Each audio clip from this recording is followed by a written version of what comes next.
has very strictly defined procedures. I get messages all day, every day. Ikulong mo na yan. Alam naman natin kung sino sila. Ikulong mo na.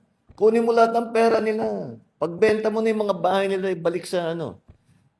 What would then I be accused of if we did that? Secondly, if basta-basta lang tayo nasasabi hindi maganda ebidensya, basta kasuhan mo na. Kung nanalo, kung maakwit, dahil hindi maganda ang pagkahanda ng kaso, technicality.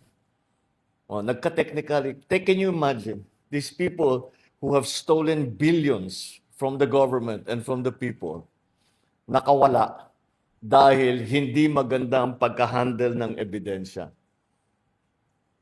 That would be much worse result. So, due process must be observed. We must make sure na alam naman talaga natin kung sino sila. Kaya tiyakin natin na makukulong talaga sila. At ang kanilang mga ninakaw ay ibalik sa gobyerno, ibalik sa tao.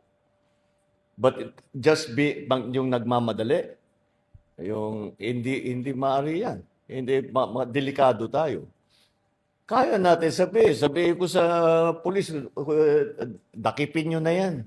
Basta ikulong nyo, bahala na. Anong mangyayari doon?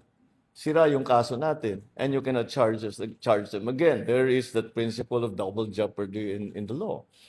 So, what is more important? That we just file cases. Basta sige lang. Remember, nobody has gone to court yet. There's no conviction yet. And the court, marami pang, what is the process? Pagka binigyan yung may complainant sa ombudsman, sa DOJ, may preliminary investigation pa. Magbubuo ng investigasyon. Kailangan matibay-tibay yung ebidensya. Kasi kung hindi matibay yung ebidensya, makakawala yun, maakwit yun. Kaya tiyakin natin na matibay yung ebidensya. Hindi madaling gawin yun. Dahil yung iba, yung mga witness, yung ating mga resource person, hindi nagsasabi ng totoo, may mga tinatago, etc., etc. Kailangan ma-extract yun sa kanila, yung impormasyon na yun, para gawing ebidensya, para madala sa kung saan man, sa sandigan, sa ombudsman, ito na yung kaso. At malalaman natin na tiyak na makita natin na yung talagang alam natin na gumawa ng katiwalian, na nagnakaw talaga sa gobyerno, ay magbabayad.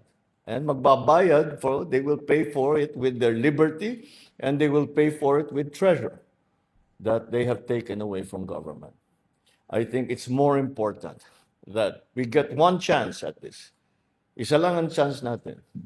We cannot waste that opportunity to bring justice to those people, to bring those people to justice, and to bring justice to the Filipino people. So, do you want to get it done quickly, or do you want to get it done right? That's the choice that we have. So, I understand the frustration because we do have a very good idea about who these people are. But you have to take them to court. You have to present evidence. They have to be convicted. And as I'm sure anyone who has been involved in any kind of legal proceeding, we are all very frustrated, especially non-lawyers, are very frustrated by how long it takes. Ang sagot naman ng mga abogado sa atin is that may kasabihan sa kanila, the law grinds very slowly, but it grinds very well. So we're counting on that.